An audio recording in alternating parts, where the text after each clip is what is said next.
you very much for coming. Thank you to everyone who's been involved in organising this event. As you can tell, I'm from England, a country that's now famous for voting for its own self-destruction. I've lived in the United States for 6 years, where the same thing has happened there in the last couple of weeks, so it's good to have friends in Canada. You're going to be hearing, I guess you've heard that joke a lot already.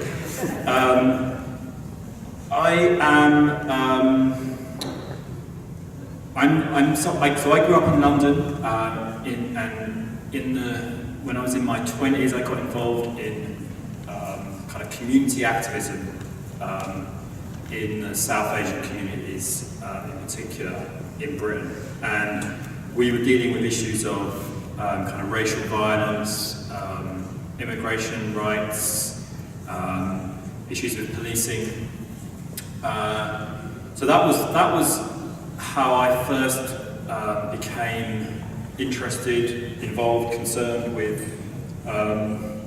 these kinds of political issues. And then in the aftermath of 9/11, it became very clear that if you were involved in anti-racist politics, that was also going to be very much to do with dealing with the issue of Islamophobia. So I became more and more involved in thinking about those issues, even though I'm an atheist, I'm not a Muslim myself. And got more and more interested in writing and researching about counter-terrorism policy, which I continued to do when I moved to the United States. I am going to be speaking about something called counter-radicalization policy, as Aziza has said, which is a particular kind of counter-terrorism policy that's become very prevalent it's been prevalent in the UK for at least a decade now, but it's becoming more prevalent in the United States and Canada as well, which is over the last few years. So I'm going to be speaking about the kind of history of these kinds of policies in the UK, especially, but also in the United States. I'm not going to be able to share any expertise on how these policies are rolling out in Canada, but I'm sure other people will be able to do that this afternoon. I'm going to be speaking about the ideas behind these policies and how I think they're misconceived. And I'm looking forward to the panel discussion afterwards, and especially an opportunity to have a bit of questions and discussion with all of you. So to start with, I think it's worth just thinking back to the actual words we use here, right? This word radicalization, the word extremism, right? That is central to this discussion. Before 9/11, we never used the word radicalization to talk about terrorism, right?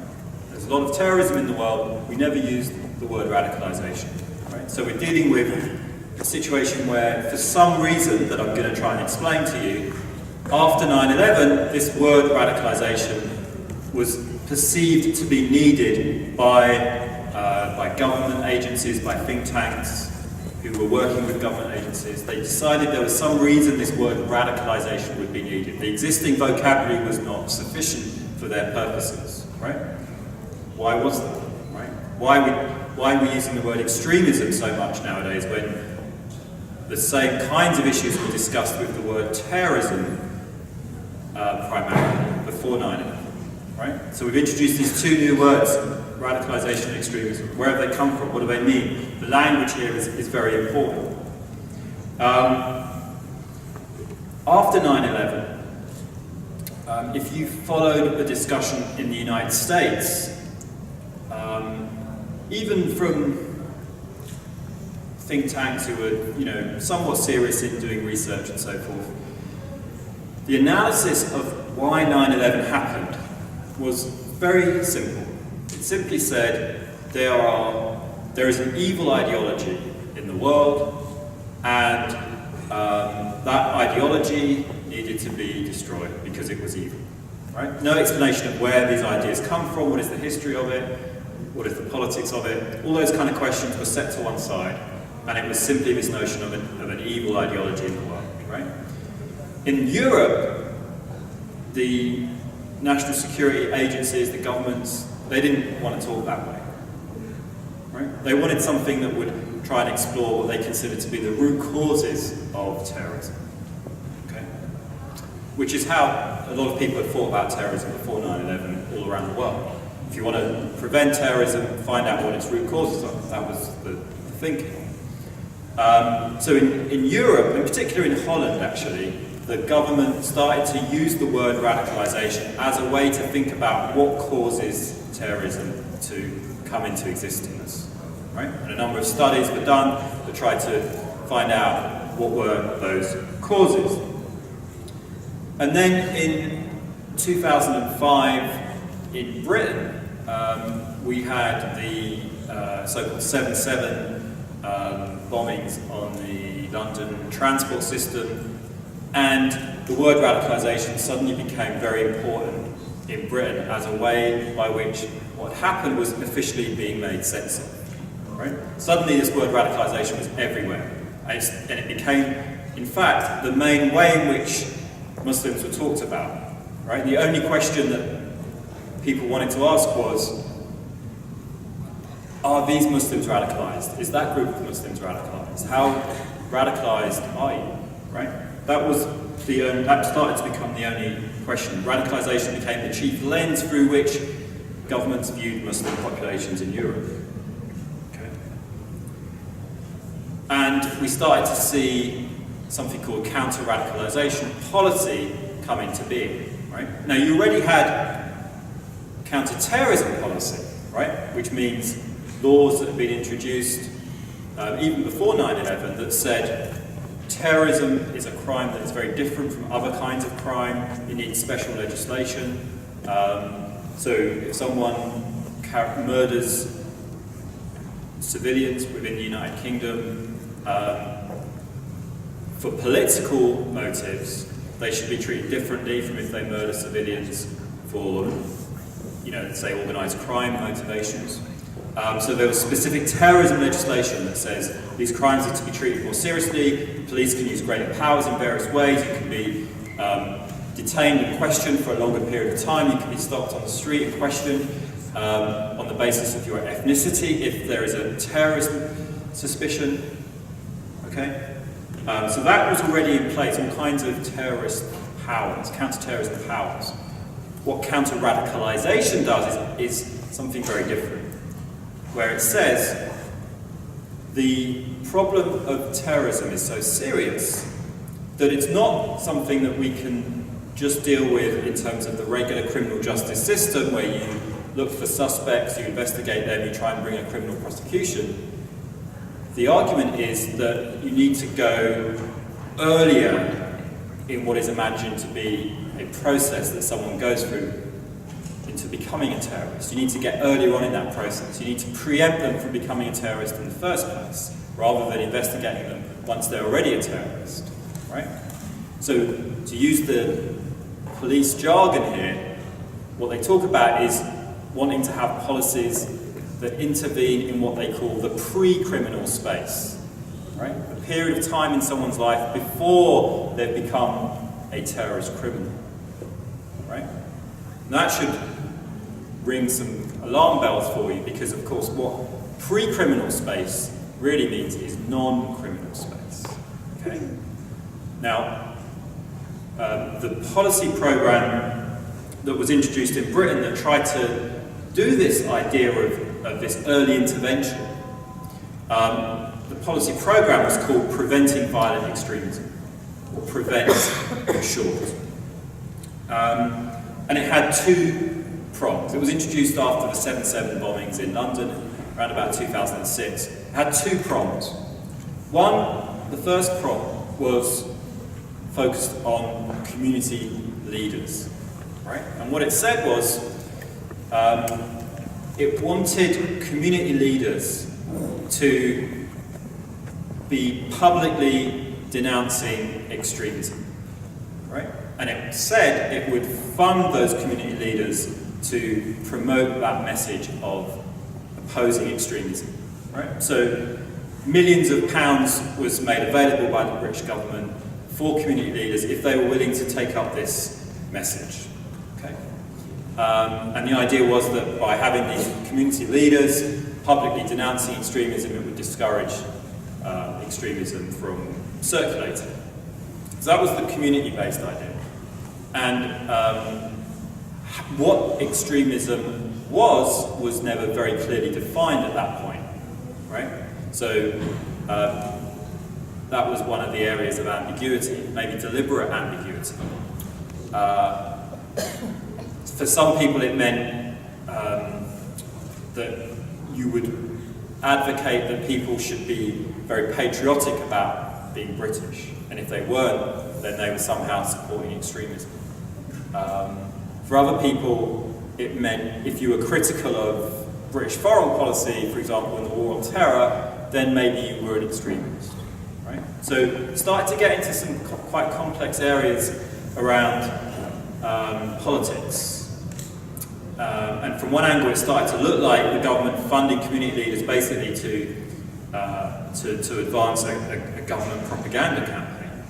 Another issue was it often seemed like what the government was asking community leaders to do was to advocate a particular interpretation of Islam. Right? To say some interpretations of Islam were correct and some were incorrect. So in other words, in a political system that calls itself secular, the government was intervening into theology. Right? It's kind of a paradoxical situation. So that was the part of prevent policy that was focused on community leaders. The other part was focused on trying to identify individuals who were considered to be, to use the jargon again, on a pathway to radicalization. Okay? And so what was done was that lots of professionals in various sectors, like teachers and youth workers, doctors, were given training by the government, and they were presented with an account of what the government considered to be indicators that someone was radicalizing, behaviours that suggested to the government that someone was radicalizing. And those professionals in these different public services were expected to look out for these signs amongst the young Muslims that they would engage with in schools or in youth clubs or wherever. And if they saw these signs, they were supposed to then report them to the managers of the Prevent program in a local area, right? And there would be what would be called a multi-agency panel. It would have police officers, it would have other professionals like maybe social workers, maybe doctors, who would then look at this individual, gather lots of information about that person and try and assess whether some kind of intervention is needed. Because by definition, it can't be a criminal investigation, because if it was a criminal matter, then it wouldn't be in this so-called pre-criminal space. If there was some suspicion that this person was involved in crime, they would get investigated by the regular methods by the police. But by definition, these people who were being identified were suspect in a different way, in a non-criminal way.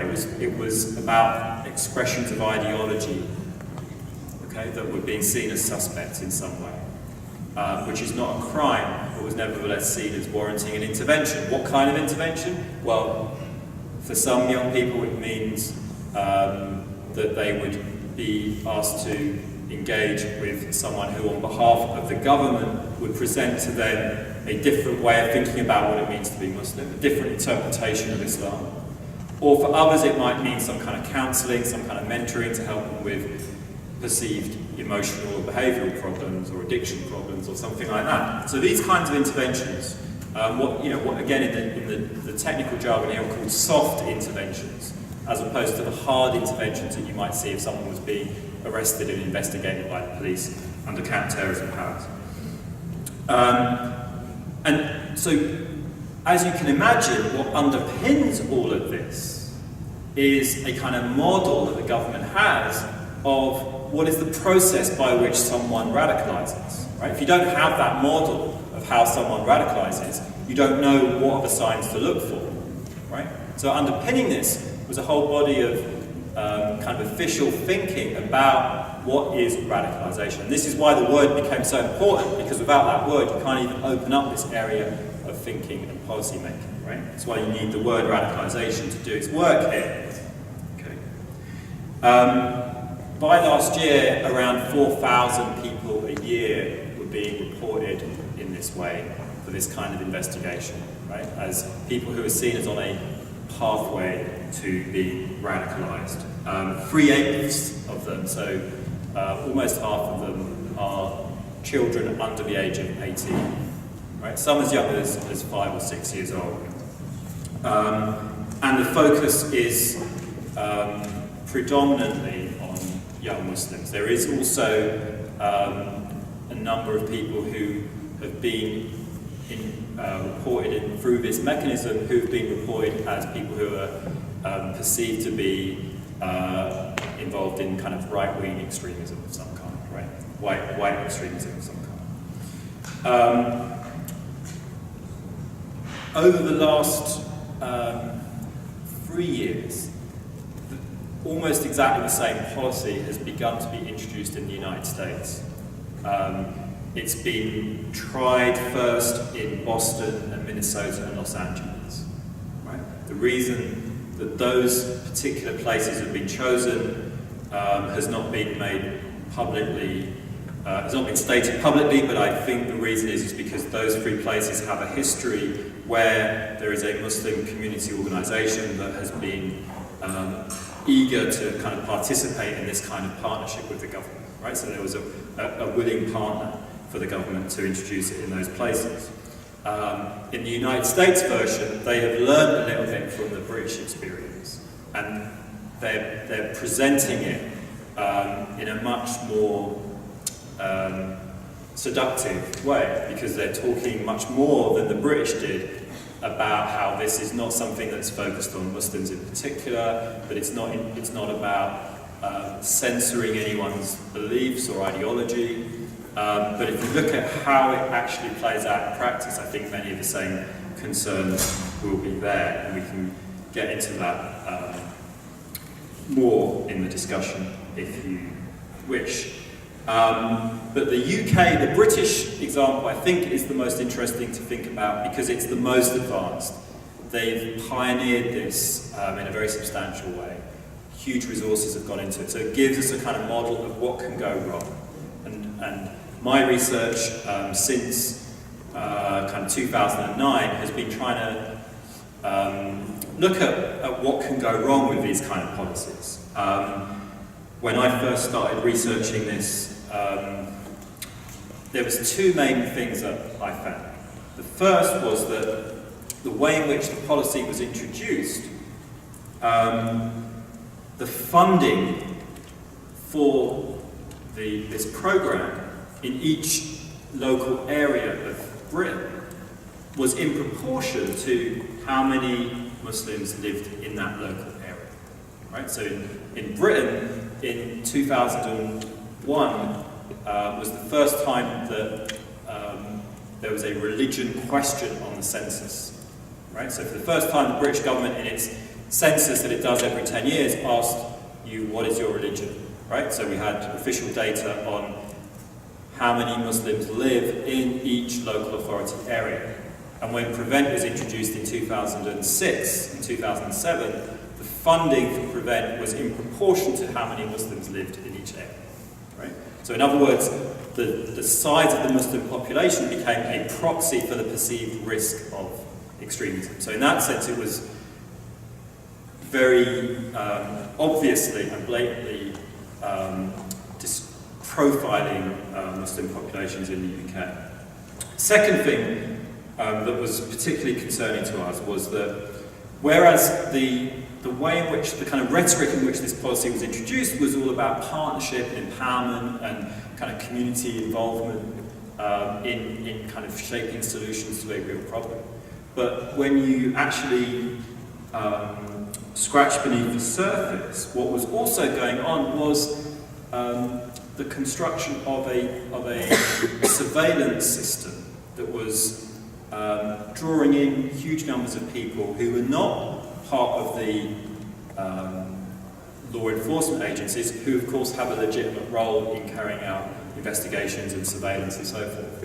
But drawing in teachers, youth workers, doctors into being a part of a surveillance system for national security purposes that they themselves were not aware of, that they were involved in. Right? So the information that a teacher was gathering about Muslim students in her school, she thought was being used as part of this project that was about empowering young people, but was actually being used to identify people for investigations for national security purposes. And what's more, it wasn't investigations of people who were suspected of being involved in actual crimes, which of course would be valid, but investigations of people for the beliefs they had, for the religious and political opinions that they had. Okay?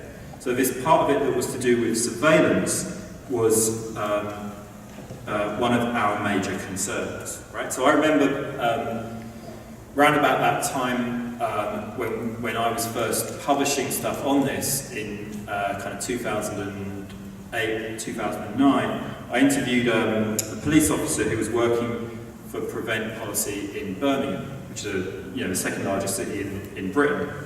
I asked him what his work on Prevent involved. He said that he had a list of all the nursery schools in Birmingham. Okay, in other words, 4-year-old kids. And he visited these schools to brief the teachers on how to spot the signs of radicalisation amongst young children. So I asked this officer, what are the signs that a 4-year-old child is radicalised? He told me that an indicator might be that they draw a picture of a bomb exploding. Now, when I was publishing this stuff, it soon became clear that there was something wrong with this policy, and more Muslim community organisations who had been partnering with it pulled away from it. They started to pull away from it as more and more stuff came to light, and as we really began to understand what this policy was really about, particularly around the issue of surveillance. And in fact, it soon became clear that if you wanted to retain credibility and trust with young Muslims who maybe were members of your community organisation or who participated in your youth club, then you could not be receiving funding through Prevent. It would discredit you if you did, because no one could trust your organisation if you had that money, right? And the thing about these kinds of counter-radicalisation policies is they are about finding community partners who are willing to go along with the policy. Without those community partners, these policies do not exist, right? That's the vulnerability from the government's point of view for these policies. So what did the government do next when more and more of these community organisations were pulling away? They said, okay, if the community won't partner with us, we'll get universities and colleges to do the partnering instead. Okay, so then the focus shifted. And instead of trying to find people in the community who would participate in this kind of surveillance program, they started to look for university lecturers, college educators, and so that was the second stage. Then universities, after a short while, started to say, well, we have an obligation to uphold freedom of speech on campus, so we can't be going around collecting the names of people who say things we disagree with and reporting those people to some kind of authority that involves the police. That doesn't sound very much like freedom of speech. So the university started to push back as well, and they said, well, we don't really want to be a part of this. So what did the government do then? It said, well, we won't make this voluntary anymore. Okay? Up until 2015, it was a matter of voluntary participation. The local authority, the school, the university could choose not to if they really wanted to. After 2015, a new Act of Parliament meant that schools, universities, health service providers could no longer opt out of monitoring students and patients for supposed radicalised behaviour. the fact that they had to introduce legislation tells you something. It tells you that a lot of people didn't want to do it and only went along with it because they were forced to by an act of parliament. Okay. Now, what that means, though, is that for the first time in Britain, there is now legislation that has been passed through Parliament that makes being an extremist some kind of criminal offence. Okay. Not being a terrorist, which of course should be a criminal offence, but being an extremist. Okay. Being an extremist. That's just come into the legislation in the last 2 years. Britain didn't need legislation on extremism for hundreds of years until the last 2 years. Okay. Extremism is a very slippery word. In the English language, the first time that the word extremism gets used in its modern sense is actually in India at the end of the 19th century, when the English language press in colonial India is describing extremists as, it's describing people in the Indian freedom movement who want complete freedom from British colonialism as extremists, and people in that movement who want to compromise with colonialism as moderates. That's the first time that that language of moderate and extremist gets used. It has colonial roots. So, in the way that this notion of extremism and radicalisation is used today, there is a kind of implicit narrative that's associated with it, which I think is worth unpicking, because this is what underpins all of this. Whether you're looking at the policy in Canada, in the United States, in Holland, in the UK, anywhere else, there is a kind of broader conceptual framework, a kind of underlying narrative that underpins this notion of what is radicalisation, how can you identify it, and what can you do to counter it, right? So let's look at that narrative. Essentially, what that narrative does is it says that terrorism is caused by the presence of extremist ideology. Right? Terrorism is caused by the presence of extremist ideology. That's the claim. Right? What is extremism? What is extremist ideology? Within this narrative, it's defined as opposition to Western liberal culture. Okay?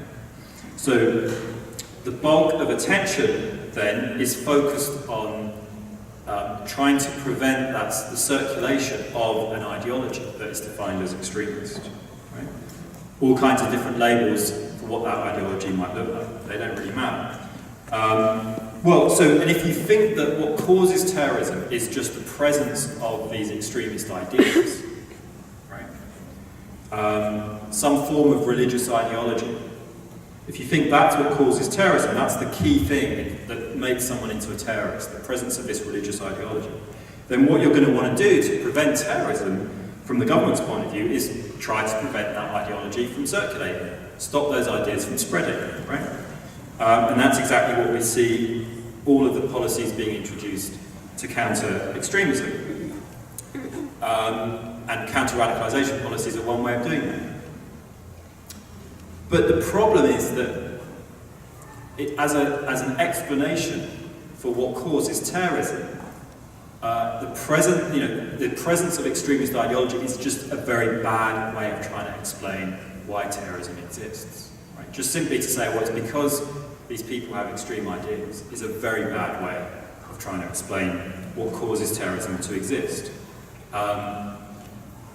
Millions of pounds and dollars have been spent by governments, think tanks, law enforcement agencies to try and find some empirical evidence to back up this claim, to actually find a correlation that says people with certain extreme ideas can be empirically associated with acts of terrorism, right? So that you could then say, here's some data that proves this is what causes terrorism to exist.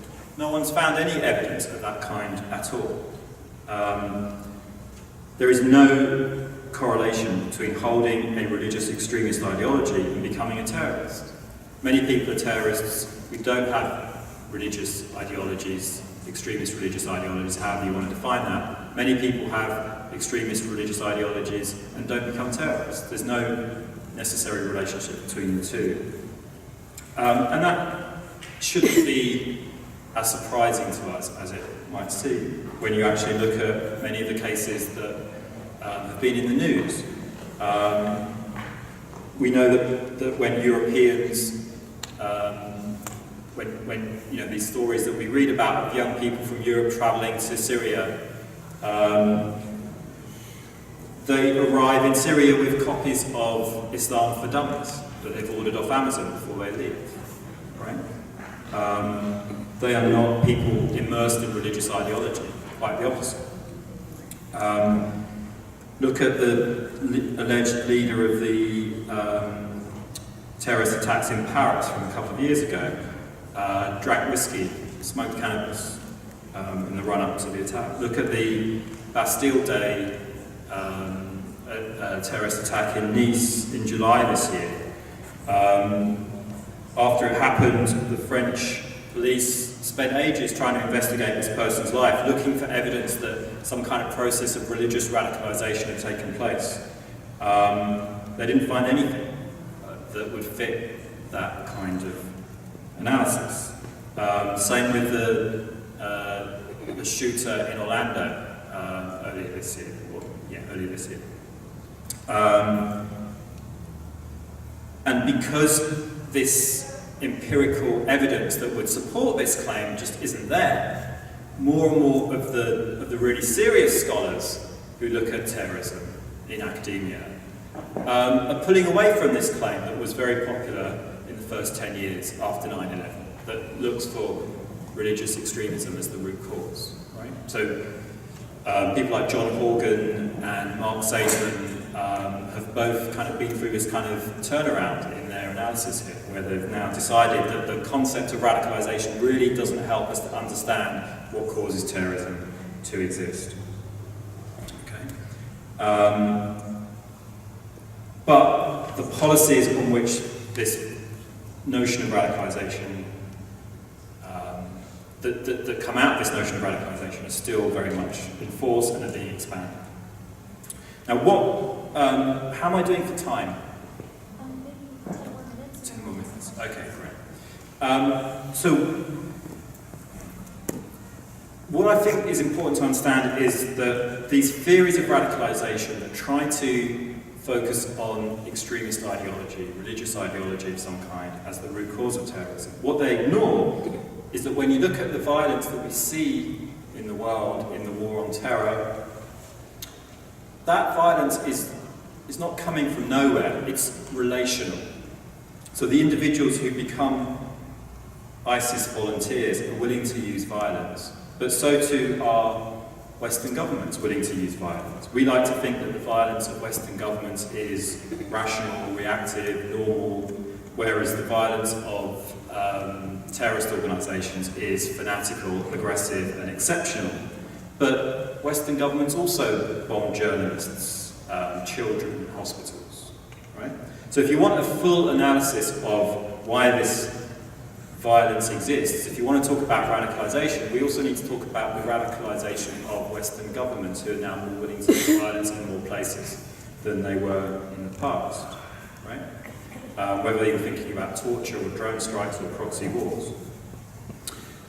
And when you put aside what I think is this very misconceived analysis of radicalisation and actually try and understand what is really going on when you think of the violence coming from groups like ISIS and Al-Qaeda. I would suggest what draws recruits to ISIS, say for example from Europe, is not so much religious ideology, but an image. They're kind of captivated by an image of war, a war between the West and Islam in their minds. So they have this narrative of two fixed identities engaged in a kind of global battle.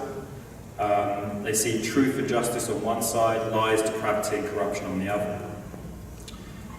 So it's not so much that they're corrupted by ideology, religious or otherwise, but by the end of ideology. They've grown up in an era when we were told this was the end of history, there is no more alternatives to the world in which we live, they are looking for alternatives. They're finding those alternatives in the worst possible place, but they are utopian. They believe that there is fundamental injustice in the world, and they want to find, in some form, a solution to those injustices. Right? Now, the purpose of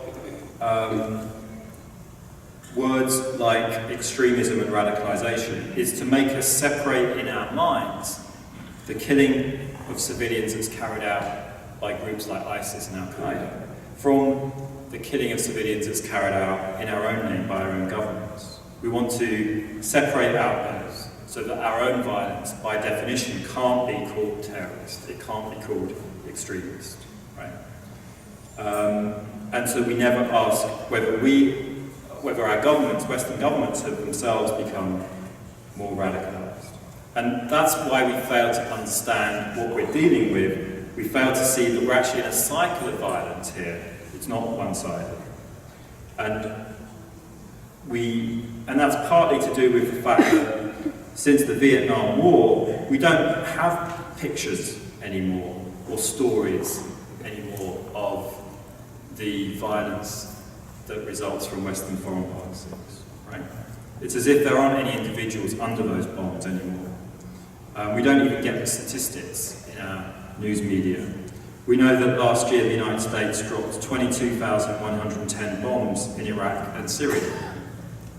Not something you'll read in the New York Times or Washington Post. The Pentagon says that these bombs probably killed 6 civilians. We know that the real number is likely to be in the thousands, but we don't know their names, we don't know their numbers, we don't see their pictures, we don't know their stories. Okay. We all know the war on terror kills more civilians than terrorism does. That's the fundamental paradox of this thing called the war on terror. What's wrong with terrorism is that it takes the lives of innocent civilians. Right? So how can you have a war on terror? I mean, that would also take the lives of innocent civilians. But we tolerate the fact that we tolerate the fact that the war on terrorism kills more civilians than terrorism does because we assume it's some civilians in another part of the world that don't matter, right? And then we're surprised when some of that violence comes back to Europe. So what is the alternative? Well, I think that there's a number of things. Firstly, I think we all need to be part of movements, campaigns to break this cycle of violence, right? That our governments are locked in with terrorist organisations of various kinds around the world. We need to campaign to end those bombings, which we know will only deepen the cycle of violence and reinforce ISIS's narrative of a war of the West against Islam. We need to end our support for the regimes that have enabled the rise of ISIS, especially the Saudi elite, which I think is the most reactionary influence in the region. Of course, we need to oppose ISIS's beliefs, their ideology, their ways of governing whatever territory they control. That should be exposed and denounced at every opportunity, whether it's the oppression of women, the enslaving of minorities, their hatred of freedom, and so on. But we can't do that if we do it from the stance of defending some fantasy of kind of Western liberalism against Islamic extremism. That only leads to a kind of dead end of this kind of militarized politics of identity that we find ourselves in.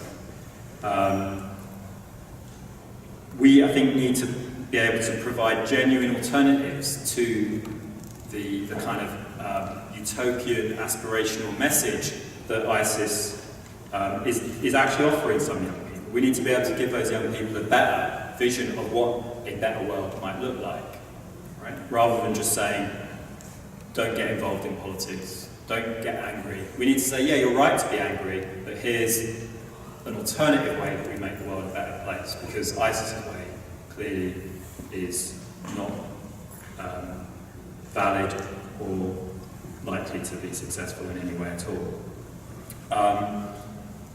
And that means we need to defend the spaces of radical politics, right? The problem that we have is that it's not that there's too much radicalization, the problem is that there's not enough radicalization of the genuine kind, the kind that says it's possible to make the world a better place, and that we can dream of another world, right? The problem with counter-radicalization strategies and counter-terrorism strategies is that they erode those spaces where we can think radically. Finally, we also need to defend the refugees, not only because they've been victims of these various forms of violence, but also because they carry with them the knowledge of our past failures, the West's past failures, and we've got to allow them to be able to teach us about ourselves. Assalamu alaikum everyone, and thanks for watching. We have some big projects coming up, inshallah, focusing on building coalitions, empowering and mobilizing the community, and positively engaging with society. We are the fastest growing Muslim media network in Canada, bringing you exclusive stories, interviews, documentaries, events, and funny videos. Our next big project will tackle the growing Islamophobia and propaganda that's facing Muslims right here in Canada. Please support us by telling those within your network and liking our page at www.facebook.com/DeemCanada. Barakallahu fikum wa jazakum Allahu khair.